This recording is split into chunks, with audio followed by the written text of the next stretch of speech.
السلام علیکم ورحمۃ اللہ وبرکاتہ۔ نحمده ونصلي ونسلم على رسوله الكريم، اما بعد فاعوذ باللہ من الشیطان الرجیم، بسم اللہ الرحمن الرحیم۔ لا تجعلوا دعاء الرسول بینکم كدعاء بعضکم بعضا، صدق اللہ مولانا العظیم وبلغنا رسوله النبی الامین الکریم، ونحن على ذلك لمن الشاہدین والشاکرین والحمد للہ رب العالمین۔ آئیے سب سے پہلے آقا نامدار مدنی تاجدار روحی فدا جناب احمد مجتبی محمد مصطفیٰ صلی اللہ تعالی علیہ وسلم کی بارگاہ بے کس پناہ میں ہدیہ درود نچھاور کریں۔ اللہم صلی علی سیدنا و مولانا محمد معدن الجود والکرم وعلی آلہ وصحبہ وبارک وسلم صلاۃ و سلاما علیک یا سیدی یا رسول اللہ صلی اللہ تعالی علیہ وسلم۔ درس جال حق میں ایک نئی بحث کا آغاز گزشتہ نشست سے ہوا، جس میں حضور اقدس صلی اللہ تعالی علیہ وسلم کو ندا کرنا یا نعرہ رسالت لگانا یا ندا یا رسول اللہ کرنا، اس کے جواز میں گزشتہ ہفتے قرآن پاک کی آیات کریمہ اور احادیث کریمہ سے اسے ثابت کیا گیا کہ اللہ تبارک و تعالی نے بھی اپنے پیارے حبیب صلی اللہ تعالی علیہ وسلم کو الگ الگ القابات سے یاد فرمایا، ذکر فرمایا، اور یہ بھی ارشاد ہوا کہ لا تجعلوا دعاء الرسول بینکم كدعاء بعضکم بعضا، کہ یہ رسول انہیں بلانے کے لیے تم اس طرح نہ پکارو جس طرح ایک دوسرے کو پکارتے ہو۔ یہ ممانعت نہیں آئی کہ پکارو ہی مت، بلکہ یہاں ادب سکھایا گیا کہ ایک دوسرے کا نام لے کر جس طرح تم پکارتے ہو اس طرح میرے حبیب کو نہ پکارو۔ تو اس سے بھی ثبوت ملا۔ اسی طرح احادیث کریمہ سے بھی بہت سے ثبوت ہیں۔ خود حضور اقدس صلی اللہ تعالی علیہ وسلم نے ایک اعمیٰ صحابی یعنی نابینا صحابی کو جو دعا تعلیم فرمائی، اس میں خود حضور نے اپنی جانب ندا کرنے اور اپنے توسل کا بھی ذکر فرمایا۔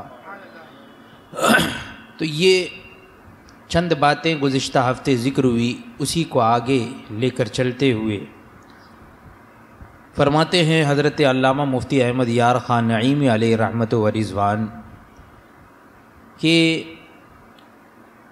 عالمگیری جلد اول کتاب الحج آداب زیارت قبر نبی علیہ السلام میں ہے۔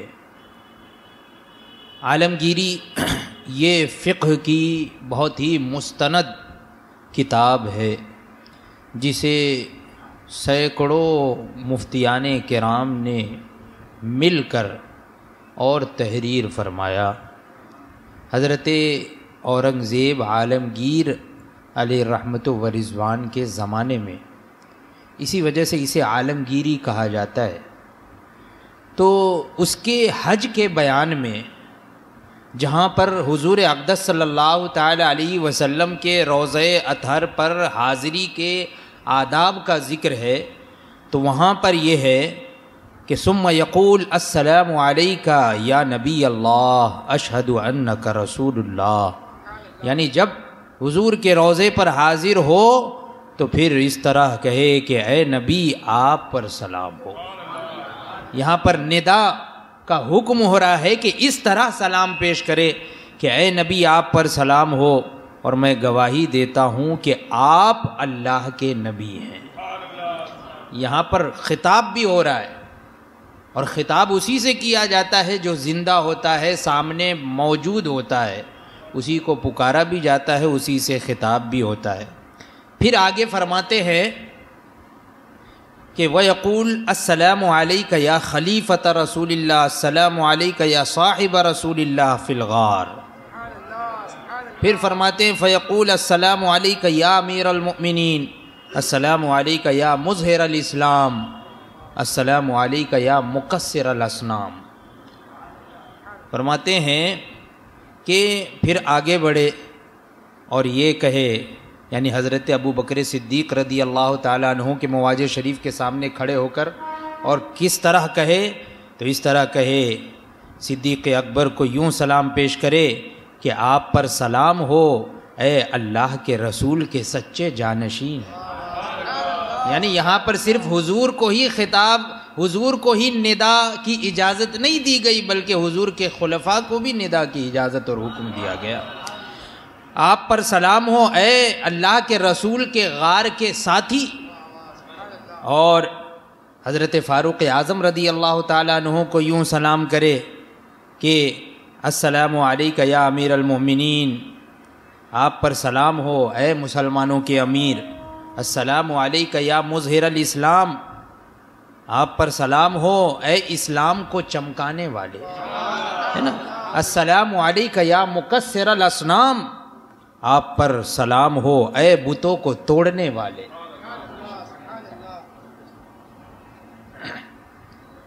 رضی اللہ تعالی عنہما۔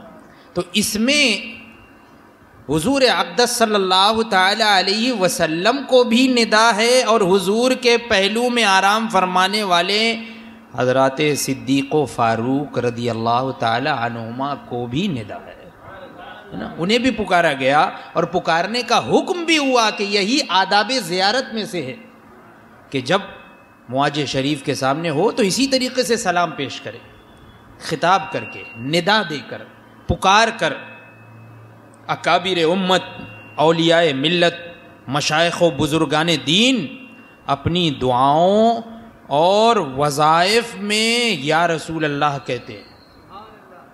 یہ صرف آج کے زمانے میں نہیں، بلکہ بزرگان دین، اکابر جو اولیاء کرام ہیں، انہوں نے بھی اپنے کلام میں، اپنی دعاؤں میں، اپنے وظائف میں، اپنے اشعار میں یا رسول اللہ کا ذکر کیا ہے، یا حضور کو کسی وصف کے ساتھ ندا دی ہے۔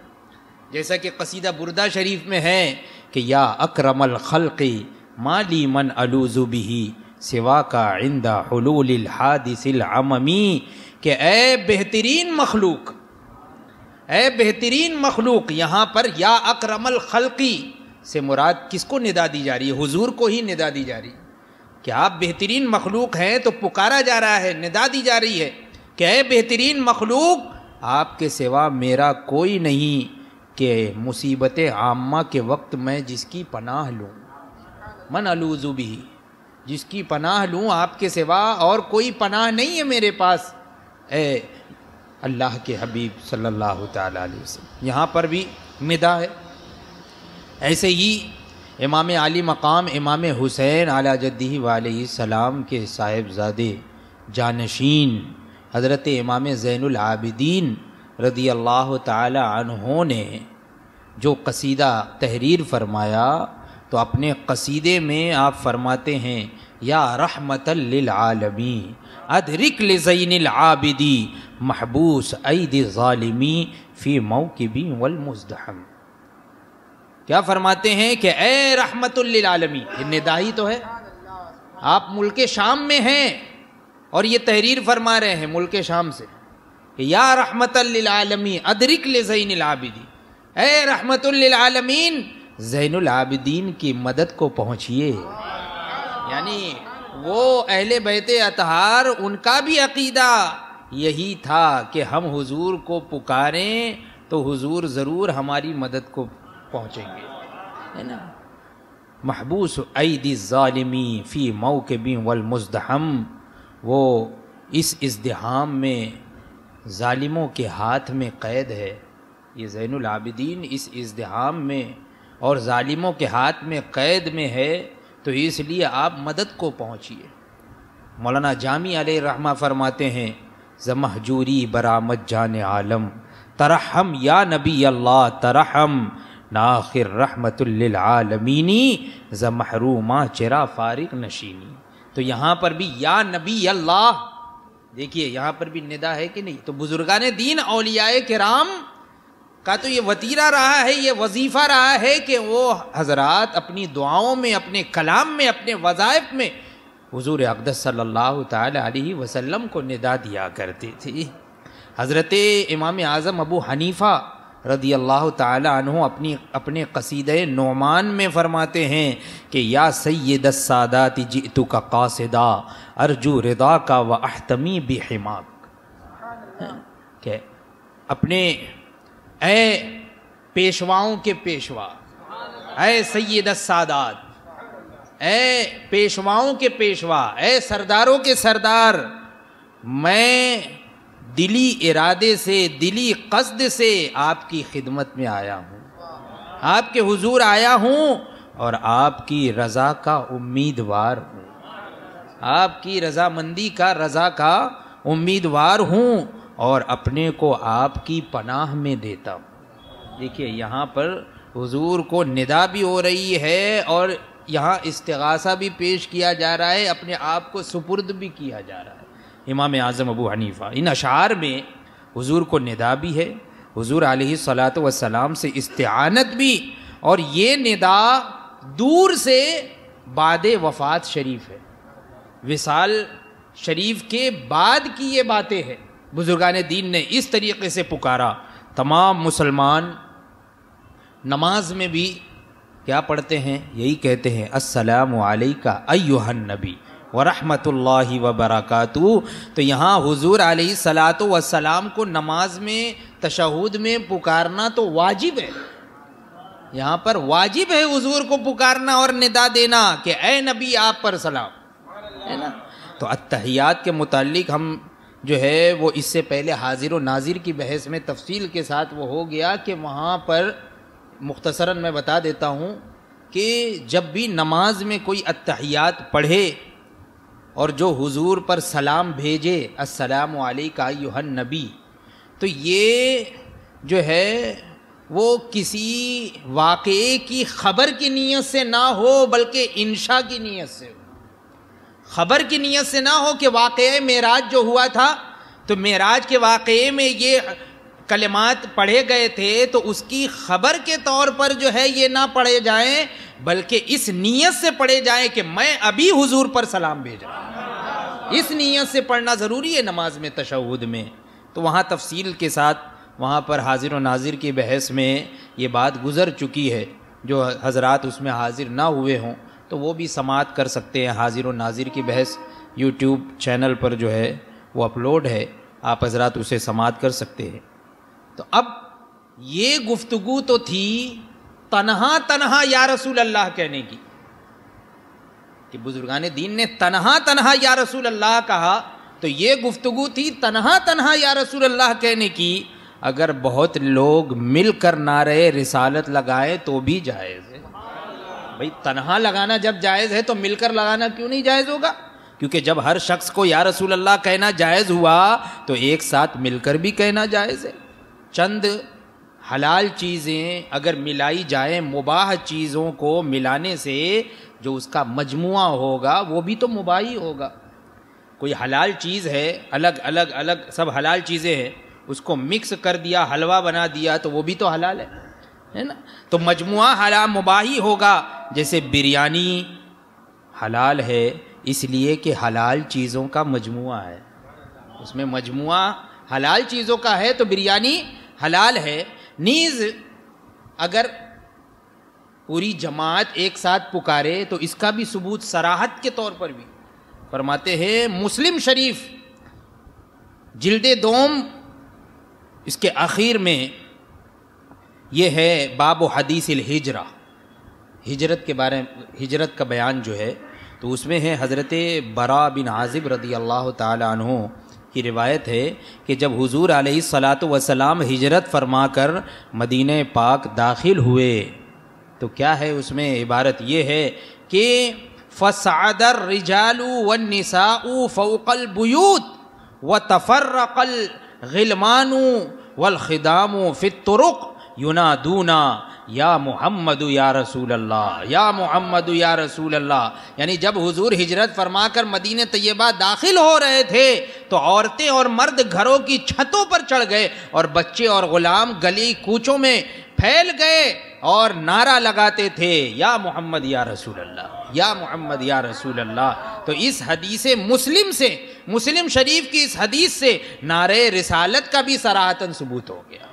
صراحت کے ساتھ مجمع میں بھی اس نعرے کا لگانے کا ثبوت ہو گیا اور ساتھ ہی ساتھ ایک اور جو کام ایک فعل اچھا فعل ہے اس کا بھی ثبوت ہوا. فرماتے ہیں اور معلوم ہوا کہ تمام صحابہ کرام نعرہ لگایا کرتے تھے.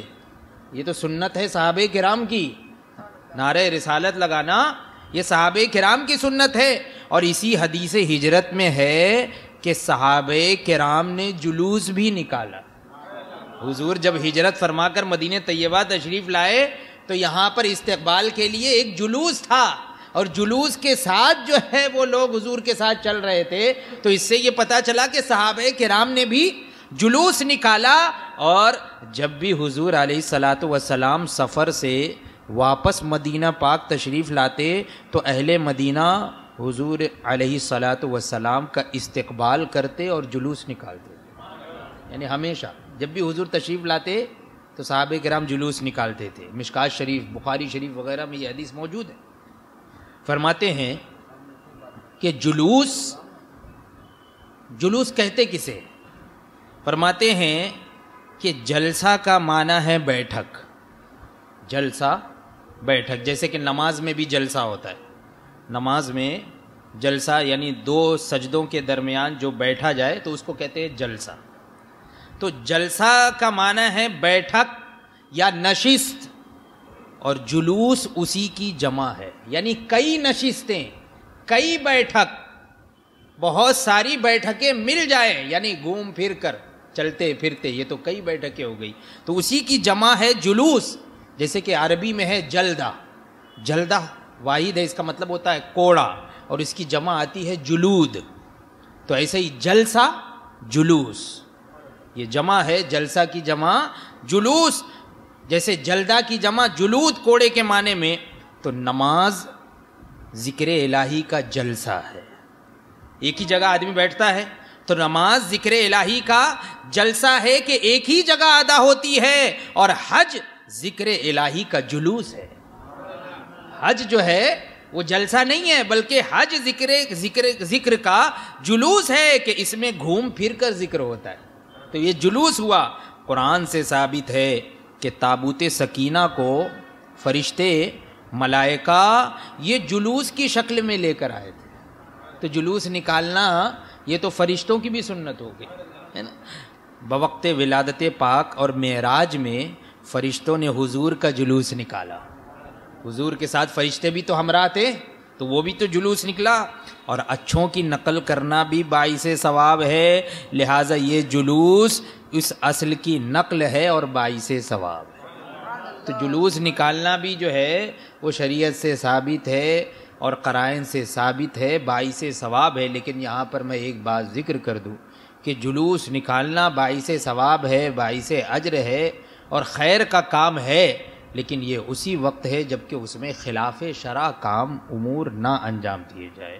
اور اگر خلاف شرع کام کیے جائے، جیسے کہ آج کل جلوس نکالا جاتا ہے، اس میں ڈی جے ہے، باجا ہے، ناچ گانے ہیں اور دوسری چیز کہ صبح سے شام رات تک نکالتے ہیں، نمازیں ضائع ہوتی ہیں، چھوڑ دیے جاتی ہے، مسجدیں ویسے ہی ویران رہتی ہیں اور جلوس میں ہزاروں کی تعداد میں لوگ رہتے ہیں. تو یہ جلوس جائز ہرگز نہیں ہے. تو اس سے یہ پتہ چلا کہ جلوس وغیرہ، جلوس کی شکل میں لوگوں کا نکلنا یہ بھی حدیث سے ثابت ہے. اور یہ جلوس یہ اچھوں کی نقل کرنا بھی جب باعث ثواب ہے، لہٰذا یہ جلوس اس اصل کی نقل ہے اور باعث ثواب ہے، تو یہ بھی شریعت کے روح سے جائز ہے، جبکہ جائز طریقے سے کیا جائے۔ تعالی ہم تمام لوگوں کے عقیدے اور ایمان کی حفاظت فرمائے۔ وآخر دعوانا الحمدللہ۔